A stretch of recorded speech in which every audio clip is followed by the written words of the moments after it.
नमस्कार, आज है 12 दिसंबर 2020 और 12 दिसंबर की हिमाचल की बड़ी खबरें लेकर आपके सामने हाजिर हुए हैं। खबरों की शुरुआत करने से पहले वीडियो को एक लाइक देना ना भूलें, चैनल को जरूर सब्सक्राइब करें।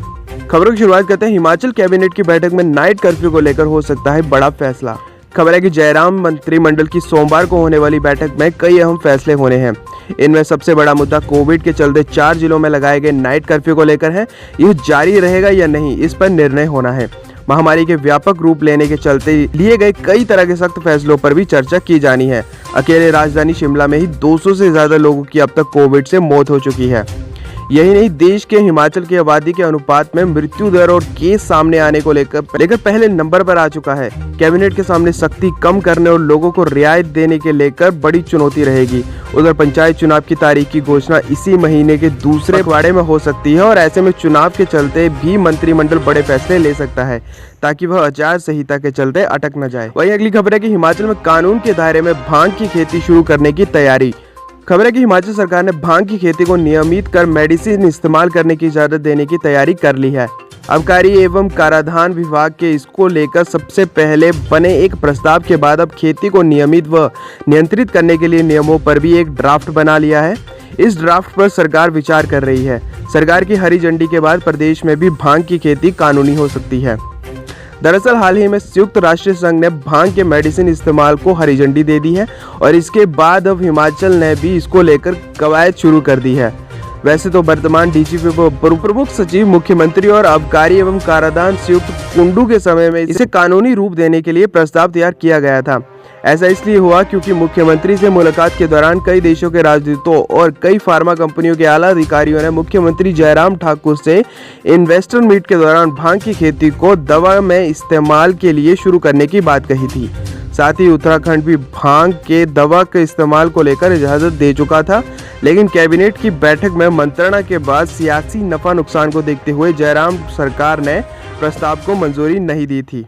वहीं अब इसे हरी झंडी देने के बाद आबकारी विभाग ने फिर से कवायद शुरू कर दी है। वहीं अगली खबर निकलकर सामने आ रही है कि हिमाचल में 15 दिसंबर के बाद घट सकते हैं कोरोना के मामले। ये है वजह। खबर है कि हिमाचल में 15 दिसंबर के बाद शादी व धार्मिक अनुष्ठान बंद हो जाएंगे। इससे कोरोना के मामले घट सकते हैं और हिमाचल में अक्टूबर अंत व नवंबर में संक्रमण के मामले बढ़े हैं। इसका कारण शादी समारोह व अन्य कार्यक्रम माने जा रहे हैं। धाम जैसे योजनाओं में भी लोगों की भीड़ उमड़ी है। सरकार का मानना है कि 15 दिसंबर के बाद स्थिति में सुधार होने लगेगा। प्रदेश के शिमला, मंडी, कांगड़ा और जिलों में कोरोना के सबसे ज्यादा मामले हैं। जिला शिमला में सबसे अधिक करीब 1600 एक्टिव मामले हैं। स्वास्थ्य विभाग के आंकड़ों पर गौर करते हुए शिमला और कांगड़ा जिले में 350 से ज्यादा मौतें हो चुकी हैं। अब बीते 2 दिन के बाद स्थिति सामान्य हुई है और स्वास्थ्य सचिव अमिताभ अवस्थी ने कहा है कि 15 दिसंबर के बाद स्थिति सामान्य होने के आसार हैं। वहीं ज्योतिषाचार्य व सेवानिवृत्त शास्त्री रणो राम ने बताया है कि 15 दिसंबर से लेकर धार्मिक अनुष्ठान नहीं होंगे। उन्होंने कहा है कि 15 दिसंबर से 15 अप्रैल तक सारा अस्त होने की वजह से शुभ कार्य नहीं हो सकेंगे। वहीं अगली खबर फर्जीवाड़े को लेकर है। नूरपुर में सबसे ज्यादा सरकारी कर्मचारियों ने डकारी किसानों की राशि। खबर है कि हिमाचल के जिला कांगड़ा में किसान सम्मान निधि फर्जीवाड़े में शामिल सरकारी कर्मचारी और करदाताओं की लिस्ट लंबी है। मोटी तनख्वाह लेने के बावजूद इन्होंने गरीब किसानों के करोड़ों रुपए अपने खाते में डलवा लिए हैं। जिला प्रशासन तहसील स्तर पर किसान सम्मान निधि 2 करोड़ डकारने वाले 2399 सरकारी और सेवानिवृत्त कर्मचारियों की लिस्ट बना रहा है। इस फर्जीवाड़े में नूरपुर तहसील पहले स्थान पर है, जहां 252 सरकारी कर्मचारी और करदाताओं ने किसानों पर 26,12,000 रुपए डकार लिया है। अब इनसे रिकवरी होगी और जिले में 2399 सरकारी कर्मचारी और करदाताओं को 2,52,04,000 रुपए भरने पड़ेंगे। वहीं अगली खबर है कि हिमाचल के डिग्री कॉलेजों में दाखिले की अंतिम तिथि बढ़ाई गई है। खबर है कि हिमाचल के डिग्री कॉलेजों में दाखिले की अंतिम तिथि को बढ़ाकर 19 दिसंबर कर दिया गया है। उच्च शिक्षा निदेशालय ने शुक्रवार को इस बाबत सभी कॉलेज प्रिंसिपलों और जिला उपनिवेशकों को निर्देश जारी कर दिए हैं। उच्च शिक्षा निदेशक डॉक्टर अमरजीत कुमार शर्मा ने स्पष्ट किया है कि अंतिम बार दाखिले की तारीख को बढ़ाया जा रहा है। उन्होंने कहा है कि 5 दिसंबर तक दाखिलों की तारीख को पहले बढ़ाया गया था। कई विद्यार्थी दाखिले लेने में अभी भी छूट गए हैं और ऐसे में विद्यार्थियों को दाखिले देने के लिए अंतिम मौका दिया जा रहा है।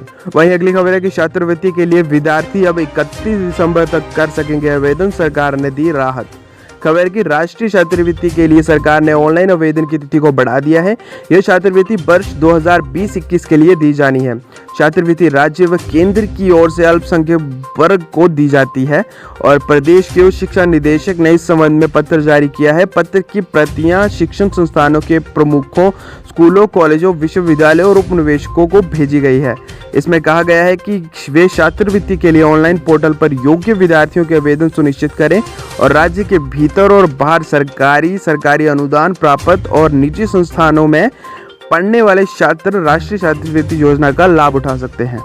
वहीं आप लोगों का सवाल है कि सरकार का भांग को लेकर लीगलाइज करने का फैसला कैसा है। आप नीचे कमेंट करके हमें बस सुझाव दे सकते हैं। तो खबरों की यही समाप्ति करते हैं। खबरों की इसी तरह के रोजाना अपडेट के लिए चैनल को सब्सक्राइब करना ना भूलें। वीडियो को एक लाइक जरूर दें। धन्यवाद। देखते रहिए KH मीडिया।